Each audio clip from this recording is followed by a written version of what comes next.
B S class آج lecture والے کو کنٹینیو کرتے ہیں. ابھی ہم کل میں نے آپ خارجہ پالیسی والا نیا چیپٹر شروع کروایا تھا جس میں خارجہ پالیسی کے بنیادی اصول اور تشکیل کے ذرائع اور مقاصد جو ہے وہ ہم نے ڈسکس کیے تھے. آج پاکستان اور عالم اسلام ہم نے شروع کرنا ہے ٹاپک، یعنی مسلم ممالک کے ساتھ جو پاکستان کے تعلقات قائم ہونے کے بعد سے رہے ہیں، وہ خاص طور پر جو نیبرنگ کنٹریز ہیں ان میں سب سے پہلے ایران کا نام آتا ہے. تو کیا میں پاکستان سے پہلے بھی ہندوستان کے جو مسلمان تھے ان کے دل میں دنیا کے مسلمانوں کے لیے بہت زیادہ عزت تھی اور وہ سمجھتے تھے کہ تمام مسلمان بھائی بھائی ہیں. اور اکثر اوقات ایران سے جو مبلغین تھے وہ ہندوستان میں آ کر اسلام کی تبلیغ کرنے کے لیے آیا کرتے تھے اور ان کو بہت زیادہ رسپیکٹ جو ہے وہ دی جاتی تھی مسلمانوں کی طرف سے. تو قائد اعظم نے اس طرح سے ایک جگہ پر ارشاد فرمایا کہ پاکستان کا جو قیام ہے دنیا کے نقشے پر صرف ایک نام کا اضافہ نہیں ہے، بلکہ پاکستان اپنا فرض سمجھتا ہے کہ تمام عالم اسلام جو ہے وہ ایک جھنڈے تلے مضبوط اور متحد ہو. پاکستان جو ہے وہ اس کا بننے کا قیام کا مقصد یہی تھا. اس میں قیام کے ساتھ ہی عزم کا اظہار کیا گیا تھا کہ پاکستان اسلامی ممالک سے خاص طور پر برادرانہ تعلقات جو ہے وہ قائم رکھے گا اور کسی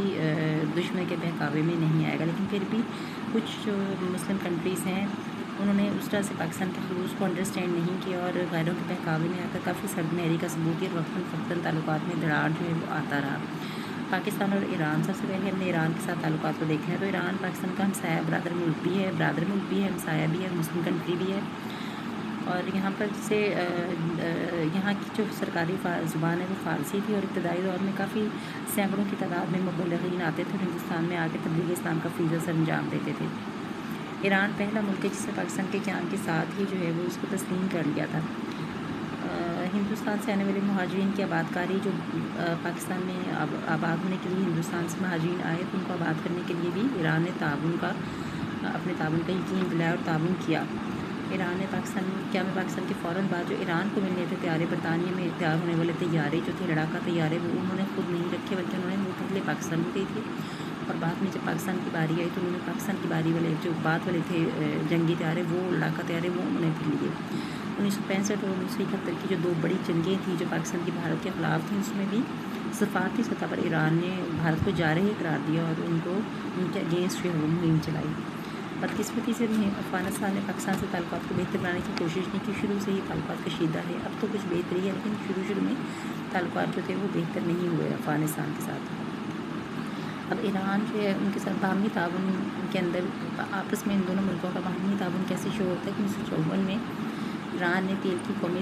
تیل کی صنعت کو اپنی قومی تحویل میں جب لے لیا تو برطانیہ نے فوجی کارروائی کرنے کی ٹھانی. اس چیز کو جو پاکستان نے اس ایکشن کو برطانیہ کے دو ٹوک الفاظ میں اس کی مذمت کی. پھر 1965 میں پیس کاف کے معاہدے کے تحت بہت سارے اداکار، مبلغین، طلباء اور ساتھ جو ہے وہ آپس میں ان دونوں ملکوں کے ایک دوسرے کے ساتھ ایکسچینج ہوئے. کوئی یہاں سے آئے، کوئی ادھر سے آئے اور کوئی اس طرح سے آنا جانا جو ہے ان کا رہا. پاکستان اور ایران میں سرحدی مسئلہ باقی تھا لیکن وہ بھی آپس کے معاملے سے طے پا گیا. پھر پاکستان، ایران اور ترکی تینوں ملکوں نے مل کر ایک تنظیم بنائی تھی جس کو علاقائی تعاون برائے ترقی کی تنظیم کہا جاتا ہے، جس کو RCD اس کا ایبریویشن ہے. پھر 1973 میں پاکستان اور ایران کے درمیان اقتصادی تعاون پر معاہدے بھی ہوئے جس کے تحت ایران اب تک مختلف صنعتوں کے قیام میں پاکستان کی مدد کر چکا ہے. بولان میڈیکل کالج اور خضدار انجینئرنگ کالج کی تعمیر میں بھی اس نے ہیلپ کیا. پاکستان میں سیلاب، زلزلے اور دیگر آسمانی آفات کی وجہ سے بھی اگر آئیں تو اس نے کھول کو سما کے پھر پاکستان کی مدد کی. اس طرح پاکستان اور ایران اور ترکی کا ایک دفاعی معاہدہ ہے جس کا نام سینٹو ہے. سینٹو میں بھی یہ جو تینوں ممالک ہیں وہ شریک ہے، RCD میں بھی اور سینٹو میں بھی. پھر ایرانی انقلاب کے بعد جو ایران کے اندر انقلاب آئی، اسلامی انقلابی حکومت قائم ہوئی تو پاکستان نے سب سے پہلے اسے تسلیم کیا اور ایران کو دہشت گرد قرار دی جانے کے خلاف جو ہے وہ قراردادیں پاس کی اور امریکہ کی مذمت کی اس چیز کے اوپر.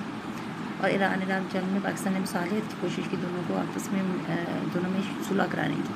RCD تنظیم کو پھر بحال کر دیا گیا. اس کا نام RCD تنظیم پر بیچ میں پابندی عائد ہو گئی تھی. پھر RCD کو دوبارہ بحال جب کیا گیا تو اس کا نیا نام ECO رکھا گیا جس میں افغانستان اور بہت ساری 9 آزاد ایشیا کی اسلامی ریاستیں بھی شامل تھیں. پھر ایران D8 کا رکن ہے. D8 کون سی؟ یہ بھی 8 ممالک کا ایک بلاک ہے جو ڈیولپنگ کنٹریز ہیں، ان کے لیے D8 کی ٹرم یوز ہوتی ہے. دونوں حکومتوں کے سربراہان اور وفود ایک دوسرے کے ملکوں کا دورہ کرتے رہے باری باری اور اس طرح سے افغانستان کے مسئلے پر دہشت گردی کے خلاف دونوں ملکوں نے بھرپور طریقے سے ایک دوسرے کے ساتھ جو ہے مل کر اس مسئلہ کو حل کرنے کی ٹھانی اور آپس میں جو شکوک و شبہات پیدا ہوئے کسی وجہ سے برادرانہ رشتے میں اس کو دور کرنے کی کوشش کی. پھر افغانستان پاکستان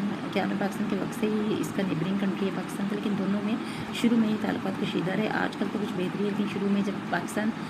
قائم ہوا تو سب سے پہلے مخالفت افغانستان نے کی پاکستان کے قیام کیا۔ پاکستان الزام لگا کہ پاکستان کے اندر افغانستان کے علاقے شامل کر دیے گئے اور پھر ڈیورنٹ لائن ایک جو سرحد ہے افغانستان اور پاکستان کے درمیان 1893 میں اس کا اثر نو تعین کرنے کا انہوں نے مطالبہ کیا۔ اس طرح افغانستان نے پاکستان کے شمال مغربی سرحدی صوبے کو پختونستان بنانے کے لیے خاص طور پر مہم شروع کی اور اندر جو ہے وہ وہاں کے قبائلی علاقوں کو انہوں نے ایگزیجوریٹ کیا، ان کو ابھارا کہ پاکستان کے اندر جو ہے وہ اپنے لیے الگ صوبہ بنانے پر اس میں جو ہے وہ الگ صوبہ بنانے کے لیے اس میں وہ زور دیں۔ حکومت پاکستان نے قبائلی عوام کو بھڑکایا اور پاکستان میں حملے بھی کرائے، دہشت گردی کرائی اور پاکستانی فضائیہ نے پھر جوابی کارروائی کی۔ افغانستان میں انقلاب کی تفصیل کچھ یوں ہے کہ 1978 میں سردار داؤد نے شاہ ظاہر شاہ کا تختہ الٹا، پھر نور محمد آئے، پھر حفیظ اللہ نے نور محمد کا تختہ الٹا۔ اس طرح 27 نومبر کو حفیظ اللہ کا تختہ الٹ کر پھر جو ہے وہ یہاں پر کا تختہ ببر کاربل نے الٹ دیا۔ پھر سوویت یونین کی فوجیں آ گئیں، روس نے اپنی فوجیں یہاں پر اتار دی گئیں۔ ببر کاربل کی حکومت کو ڈاکٹر نجیب نے ختم کیا، لیکن اس نے وہ روس کی فوجوں کے ساتھ اس کا معاہدہ تھا۔ جو ہی روس کی حکومت ختم ہوئی تو وہ روسی سفارتخانے میں جا کے چھپ گیا، لیکن طالبان جو تھے، مجاہدین جو تھے، انہوں نے وہیں سے اس کو پکڑ کر قتل کر دیا تھا۔ اور اس کے بعد جو ہے وہ پھر روسی فوجوں کی آمد سے قبل ہی جو ہے وہ بہت سارے وہاں سے تارکین وطن جو ہے وہ مہاجرین پاکستان آنا شروع ہو کر ظلم و ستم، طالبان کے ظلم و ستم سے تنگ آ کر انہوں نے یہاں پناہ لی اور بہت سارے مہاجرین جو تھے ان کو یہاں پھر لا کر تقریباً 30 لاکھ کے قریب مہاجرین آ گئے، ان کو پھر یہاں لا کر بسانا بھی ایک مشکل کام تھا۔ پھر آگے پاکستان کا موقف جو تھا، پاکستان نے یہ موقف اختیار کیا کہ روسی فوجیں جو واپس چلی جائیں، افغانستان کو خالی کر دیں، اور اس کے لیے باقاعدہ جنرل صاحب حق کی جب حکومت کی تو اس نے باقاعدہ یہ کوشش کی کہ افغان مہاجرین کو کہا گیا کہ باعزت اپنے ملک میں واپس جائیں، لیکن کچھ مہاجرین چلے گئے، لیکن کچھ جو تھے وہ یہیں پر قیام پذیر رہے۔ پھر عالمی اداروں کا کردار، اسلامی کانفرنس قائمین کے استعمال کی تحریک اور اقوام متحدہ نے افغانستان کے مسئلے پر بہت کوشش کی کہ اس مسئلے کو حل کرنے کے لیے کوششیں کی گئی، لیکن پھر بیر کاربل کی جگہ جب ڈاکٹر نجیب اللہ کی حکومت آئی تو اس کی حکومت آتے ہی پھر سوویت یونین جو تھی انہوں نے اپنی فوجیں یہاں پر اتار دی، تو اس کی وجہ سے مالی نقصان کا سامنا کرنا پڑا۔ 13 اپریل 1988 کو جنیوا معاہدہ طے پایا، جس کے تحت روسی فوجیں واپس گئیں۔ اب موجودہ صورتحال یہ ہے کہ مجاہدین نجیب حکومت سے برسر پیکار ہے، پھر وہ بھی روپوش ہو گیا، نجیب جو ہے اس کو قتل کر دیا گیا، مجاہدین کے آپس کے اختلافات پھر کبھی نہ حل ہو سکے۔ طالبان جو ہیں وہ مجاہدین جو تھے انہوں نے افغانستان کو اپنا ملک سمجھتے ہوئے اس کو بچانے کے لیے جنہوں نے کوششیں کی، اور انہوں نے کہا کہ افغانستان ہمارا ملک ہے، پھر اس کو انہوں نے بیچ میں نکالنے کے لیے بہت ساری جو ہے وہ انہوں نے تحریکیں چلائیں، تو وہ طالبان تھے۔ پھر طالبان میں ہی اسامہ بن لادن تھا جو ایک بہت مشہور شخصیت ہے یہاں کی، مشہور طالبان میں ان کا مشہور لیڈر تھا یہ، جس کو پھر امریکہ کے حوالے کرنے سے پاکستانی جو خطے تھے انہوں نے انکار کر دیا، لیکن پاکستان میں کوئٹہ کے علاقے میں شاید چھپا ہوا تھا وہ، جو پھر امریکہ نے ڈرون حملہ کیا اور اس کو یہاں پر مار دیا تھا۔ اس طرح پاکستان نے طالبان حکومت کے خاتمے کے بعد پاکستان نے کرزئی حکومت جو بنی اس کی بھی انہوں نے حمایت کی۔ اس طرح سے 2003 کے بعد افغانستان تعلقات میں جو ہے وہ کہ 2003 سے آن ورڈ کشیدگی نظر آ رہی ہے، لیکن افغانستان جو ہے وہ کئی جگہوں پر الزام عائد کرتا ہے کہ دہشت گردی پاکستان کروا رہا ہے، یا ان کی جو بارڈر ہے وہ پراپر نہیں بنا ہوا، یہاں سے سرحدوں کی نشاندہی کی جاتی ہے، لیکن ابھی تک حالات جو ہیں وہ بہت دوستانہ نہیں ہے، لیکن اب کچھ حالات میں بہتری ہے آج کل۔ اب افغانستان جو ہے وہ پاکستان کا ایک طرح سے لیکن حلیف ہے، اور وہ بندرگاہ نہ ہونے کی وجہ سے پاکستان کے راست تجارت بھی اس کو کرنی پڑتی ہے، اور تجارتی سہولتیں دینے کے لیے بھی افغانستان جو ہے وہ وسطی ایشیا کی راستوں کو تجارتی سہولتیں دینے کے پروگرام دینے کا جو پروگرام ہے اس پر وہ افغان مہاجرین جو ہیں وہ ایگری کر گئے ہیں، اور سارک ممالک کی جو سیف ٹیمز ہیں 2004 میں وہ اسلام آباد میں ہوئی، اور اس کے علاوہ حکومت پاکستان نے بھی 2004 کو جو بھی افغانستان وغیرہ میں وہ کارروائی کی اور الزام لگایا کہ پاکستان کے قبائلی علاقوں سے افغانستان میں کارروائیاں ہو رہی ہیں۔ اس طرح سے انہوں نے دشمنی بھی پالی، بیچ میں کچھ ان کے جو معاہدہ جات ہیں وہ فرینڈشپ کی بنیاد پر بھی ہوئے، اور کچھ جو ہے وہ